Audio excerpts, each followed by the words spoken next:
สบายดีพี่น้องสบายดียามเช้าสบายดีเบิดทุกคนเนาะตื่นมากับลุยงานต่อพี่น้องเอ้ยทรงผุ่นทรงผุ่นเตรียมจะปลูกแตงโมนะแตงโมก็ยังอยู่ห่างคล้ายกับผุ่นละในมันกันนี่ยังบ่ทันนั้นหรอกทรงไว้ซอยกันทรงผุ่นพี่น้องเอ้ยขุดเอาดินขึ้นมาแต่พืชแล้วก็มาส่งเขากับผุ่น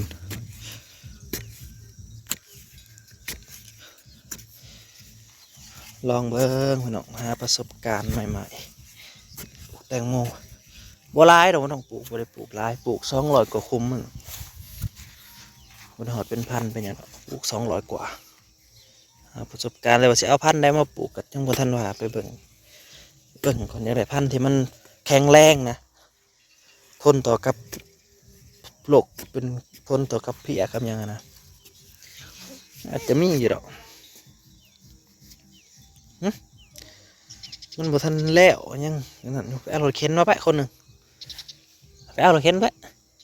รถเข็นพุ่นใส่เนี่ยยังบุญยังบ่ร้ายคุ้มดอก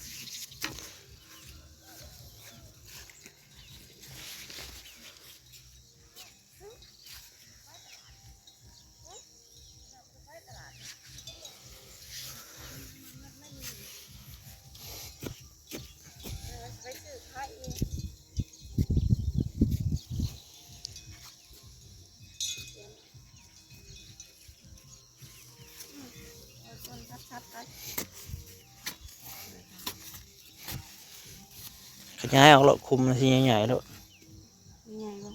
เนาะมันต้องมี2-3 ต้นคุณเนาะมันจะมีต้นเดียว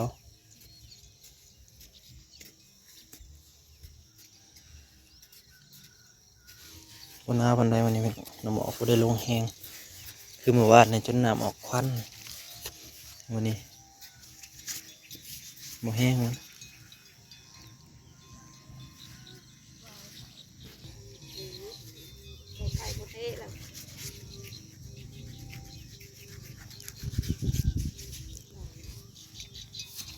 เขาเห็นไก่เนาะ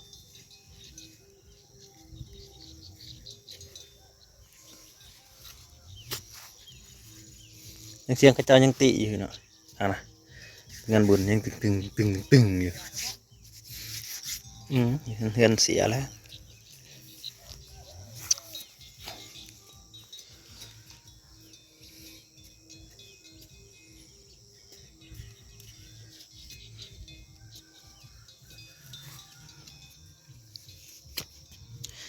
ตะกี้ว่าสิลงปุ๋ยพร้อมไม่ต้องแต่ว่าบ่ลงหรอกตามหาข้อมูลว่า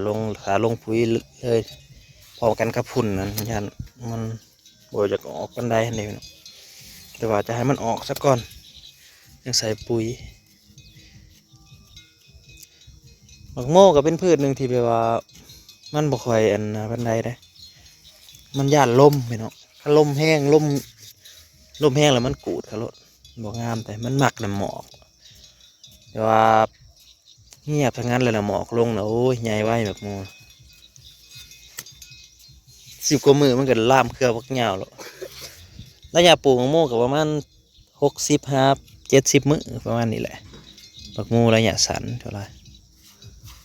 70บางทีก็90ก็มี3 เดือนก็มี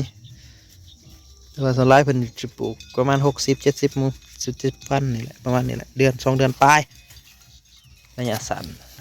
อันดูแลมันได้มันก็ใหญ่ไวของมูลมันยังบ่พอได้นะนี่ประมาณ10 ขุม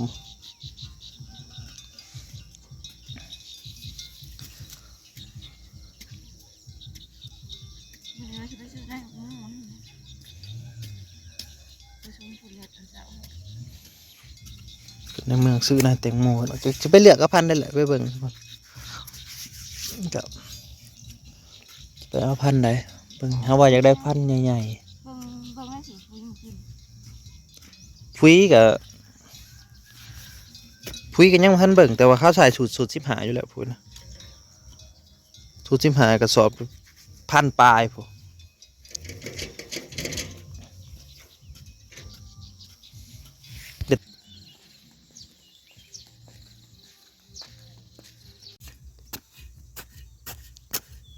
เหลือหายสุดท้ายเด้อพี่น้องเฮ็ดมา2-3 มื้อปลูกซ้ำเฮาดูแลได้ดูแลไหวพอดีพองามสีให้ก็ให้บ่ได้ใหญ่ดอกให้น้อยแม่นสิให้ใหญ่เป็นน้ำโซลาร์เซลล์เฮามันบ่มีบ่อนลงมาลงน้องแล้วก็ลงคุมหมักโมปีหน้าจังว่ากันใหม่เนาะคันเป็นปีนี้รอดเนาะ ก็เบิ่งตามสภาพอากาศ น ว่าสิปลูกนี่หมู่มันเอาใจยากท่านคนก็โว้ยมันลูกสาวเดียวเลยนะบ่ได้ใจเขาก็งอกเลย ำคุณหนูคุณใจบ่คุณหนูคุณนายบ่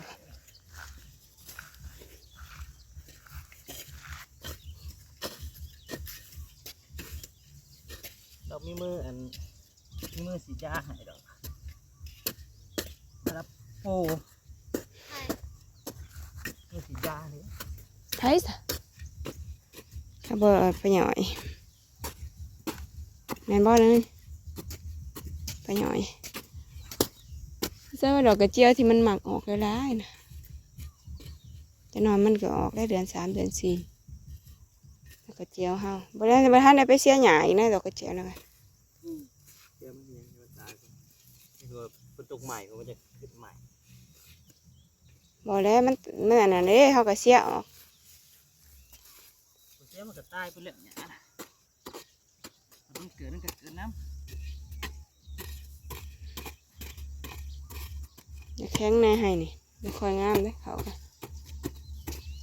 เห็นคุยเอา ำขังมันก็ขังหัว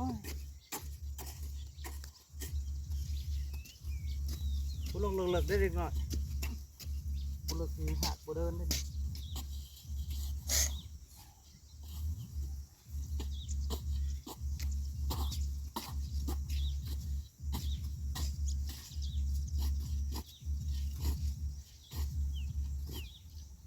บางกุ้งก็อ่อน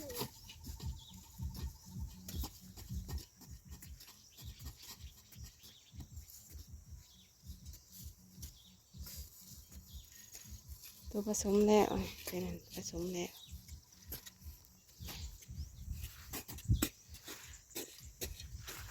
ดินทราย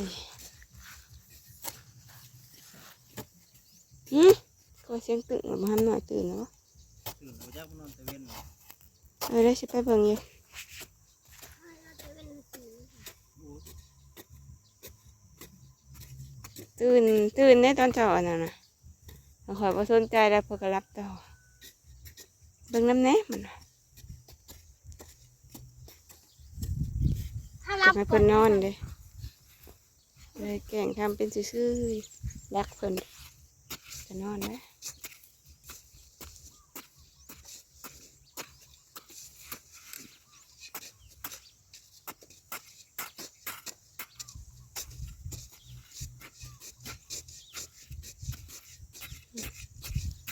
กำลังเลิกต้น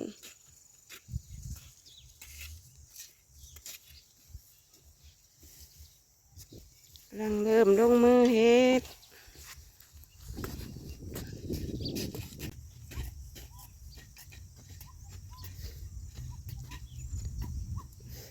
มึงจะไปโรงเรียนอีกนี่ รับด้วยสีเขียวเลย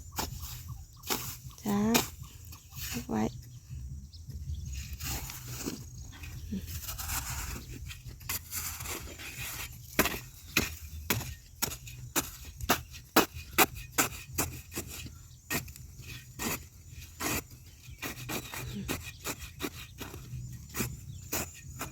เขาไปเล่นอยู่เทียงเลยเนาะคือมาแต่หลุมแต่หลุม นี่ซัก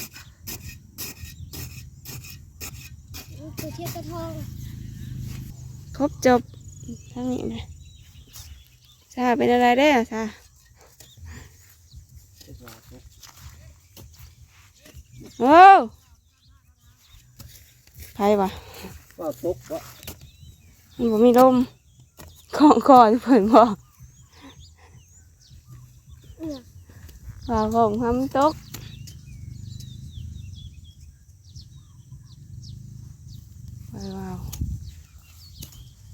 ดบดบ่ออกว่าเนาะไปเบิ่งต่อหลุมก่อนใกล้แล้วละนะจ้าเอาดีๆโลดคุ้มใหญ่ๆโลดใกล้สิแล้วอะไรได้อีก4 หาคุ้มหนึงมันหุ้มกบไปเลยปิดไว้ซะหนักถ้าได้หากบหาเขียดเอานะมีหญ้ากับที่หนึ่งนี่ช่วงนี้ยังเราไปทำยังไงจ้ะเอาไปกินไปอาอยู่ไปกินอยู่ซื่อเนาะพี่น้องไปกันยังวะได้บ่ได้ก็พอได้รุ่นมาเบิ่งตอนเฮ็ดบดนี่หมอกตกแห้งบ่ออกบ่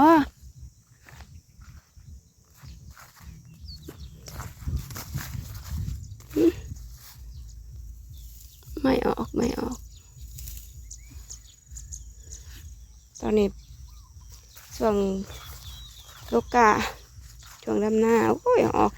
จะดอกง่ายๆแล้วก็เก็บได้แกงพักทั้งสมได้นี่ปะลุงเลยนี่ไปอีสมเท่าหน้าเขาก็มีเป็นด่างอยู่ดังคมนะบ่มีไม่ได้อีสมจะได้ปลูกองโม่จะว่าสิขึ้นมาอยู่แล้วพี่กายนี่ก็มีอยู่พี่กายนี่พักดังคมนะมันสุ่มนะไทยสมลายอีลีน้อยโอ้นี่ว่าดังนี่น้อยดังปากใหญ่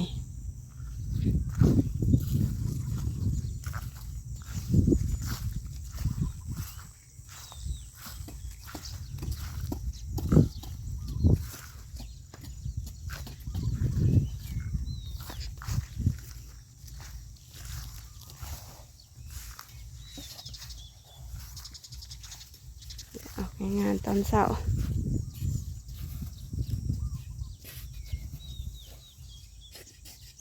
ให้เดียวเหลือให้เดียวให้สุดท้ายจ้า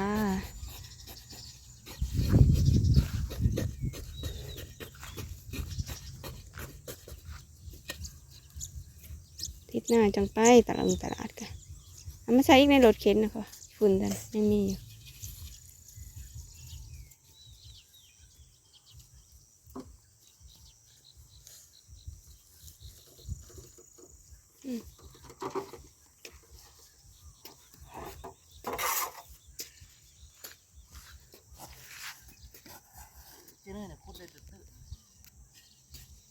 เลิก